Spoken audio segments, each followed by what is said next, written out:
5.7 মাত্রার ভয়াবহ ভূমিকম্পের রেশ কাটতে না কাটতেই আবারও ভূকম্পনে কেঁপে উঠল দেশ। এবারেও উৎপত্তিস্থল দেশের ভেতরেই, যা নতুন করে আতঙ্ক ছড়িয়ে দিয়েছে জনমনে।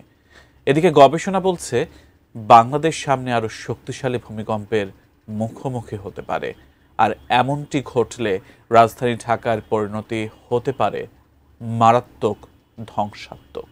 বিস্তারিত জানাচ্ছেন আরিফ হাসান। দেশের ইতিহাসের সবচেয়ে শক্তিশালী 5.7 মাত্রার ভূমিকম্প শুক্রবার পুরো বাংলাদেশকে কাঁপিয়ে দিয়েছে। স্থানীয় সময় সকাল 10:38:26 অনুভূত এই ভয়াবহ কম্পনের উৎপত্তিস্থল ছিল নরসিংদীর মাধবদী। এ ঘটনায় মুহূর্তের মধ্যে রাজধানী ঢাকা ও দেশের বিভিন্ন স্থানে ছড়িয়ে পড়ে আতঙ্ক। সড়কে নেমে আসে সাধারণ মানুষ। দুর্যোগ ব্যবস্থাপনা অধিদপ্তর জানিয়েছে, শক্তিশালী এই ভূমিকম্পে 10 জনের মৃত্যু ও 450-র বেশি মানুষ আহত হয়েছেন। বহু ভবনে ফাটল দেখা দিয়েছে, ক্ষয়ক্ষতি হয়েছে বিভিন্ন স্থাপনায়। এদিকে এ ঘটনার রেশ কাটতে না কাটতেই 22 নভেম্বর আবারও কেঁপে ওঠে দেশ। সকালে সাভারের বাইপাইল এলাকায় অনুভূত হয় 3.3 মাত্রার মৃদু ভূমিকম্প। এটিও স্থানীয়ভাবে উৎপন্ন একটি কম্পন বলে জানিয়েছে আবহাওয়া অফিস। এদিকে পরপর 2 দিনের ভূমিকম্প জনমনে নতুন করে উদ্বেগ তৈরি করেছে। আরএফএল অডিটর, বাঁকা হয় না, ফাঁকা হয় না, আর ভাঙা এক কথায় অসম্ভব।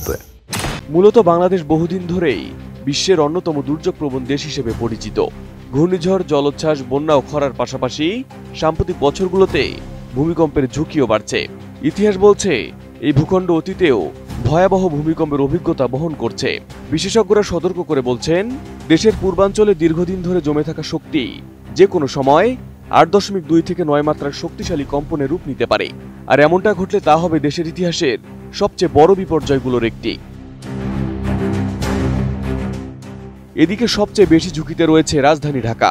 বিশেষজ্ঞদের মতে ভূমিকম্পের কেন্দ্রস্থল 50 থেকে 100 কিলোমিটার দূরে হলেও ক্ষতির ভয়াবহতা ঢাকায় সবচেয়ে বেশি হবে। কারণ শহরটি দাঁড়িয়ে আছে তার সক্ষমতার বহু বেশি জনসংখ্যা এবং বিপুল অপরিকল্পিত অবকাঠামোর ওপর। নির্মাণবিধি না মেনে গড়ে ওঠা ভবন, সংকীর্ণ সড়ক, উদ্ধার সক্ষমতার সীমাবদ্ধতা, সব মিলিয়ে বড় ধরনের ভূমিকম্প হলে ঢাকা মৃত্যুপুরীতে পরিণত হতে পারে বলে সতর্ক করছেন ভূতত্ত্ববিদরা। এদিকে ভূতাত্ত্বিকভাবে বাংলাদেশ অত্যন্ত জটিল একটি অঞ্চলে অবস্থান করছে। উত্তরে ইউরেশিয়ান প্লেট, পূর্বে বার্মা মাইক্রোপ্লেট, আর দেশ রয়েছে ইন্দো অস্ট্রেলিয়ান প্লেটের ওপর। আর এই 3 প্লেটের সংযোগস্থল বাংলাদেশের সীমান্ত ঘেঁষে হওয়ায় সংঘর্ষের হারও বেশি। গবেষণা বলছে এই প্লেটগুলো প্রতি বছর প্রায় 5 সেন্টিমিটার করে সরে যাচ্ছে, যা ভূমিকম্পের ঝুঁকি আরও বাড়িয়ে দেয়।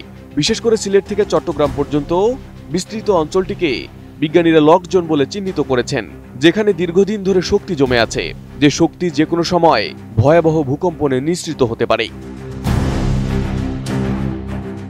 Arif Hasan, ATN news.